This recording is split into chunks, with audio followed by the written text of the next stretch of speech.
everyone, welcome to Cheongfuli Weekly Report. Here we bring you the latest China's steel market prices and analysis every week. Steel spot prices continue to rise this week. Domestic hot-rolled coil spot prices increased by 20 yuan ton, and rebar prices rose by 10 yuan ton. At the macro level, the China-US game has concluded, with leaders of the two countries meeting in South Korea. The tariff on fentanyl has been reduced by 10%, which is generally positive for China's export expectations. For the Federal Reserve, it cut interest rates by 25 basis points on Thursday and suspended the balance sheet reduction process, boosting the overall commodity market.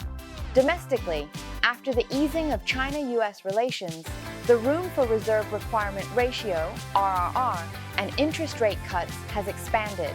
On the industry side, weekly output of the 5 major steel products continued to grow, increasing by 99,700 tons. However, molten iron output dropped to 2.36 million tons day this week, indicating a rise in electric furnace usage or scrap steel consumption. Among them, hot-rolled coil output increased by 11,000 tons week, and rebar output rose by 55,200 tons week. With Tangshan set to resume production after November, output is expected to further increase. On the demand side, demand this week rose by 236,900 tons from last week, in line with the seasonal recovery of demand during the peak season. The market's main focus remains on the speed of demand recovery and the judgment of the upper limit of demand, which is currently recovering well. In terms of inventory, destocking of the 5 major steel products accelerated, with an overall destocking of 401,100 tons week. Both social inventory and mill inventory decreased to a certain extent. By product, rebar inventory fell by 196,000 tons, while hot-rolled coil inventory still faces pressure due to production transfer, with mill inventory continuing to increase by 3,100 tons. In summary, the steel market has improved this week, driven by rising raw material prices. However, in terms of current output, the overall steel inventory pressure may be relatively large in the later period.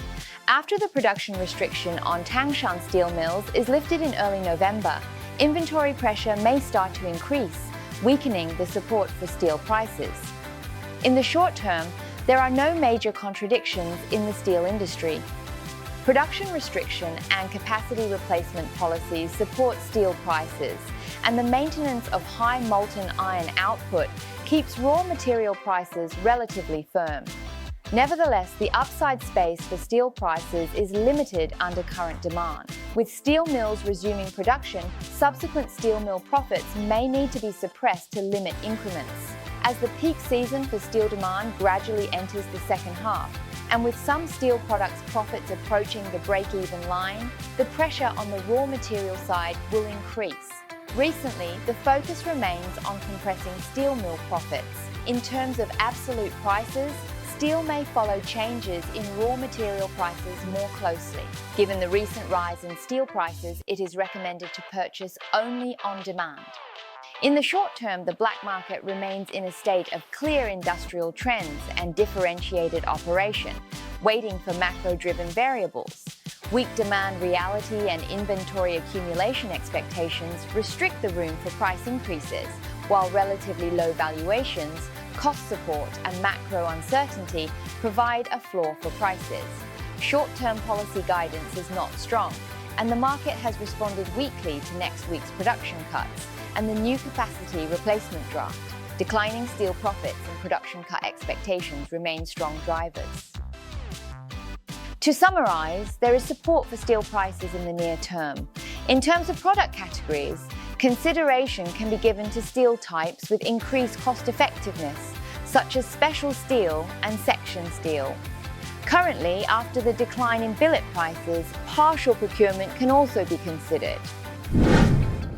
Okay, feel free to leave your thoughts, questions, or any related inquiries in the comment box below.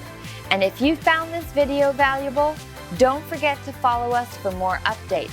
See you next week.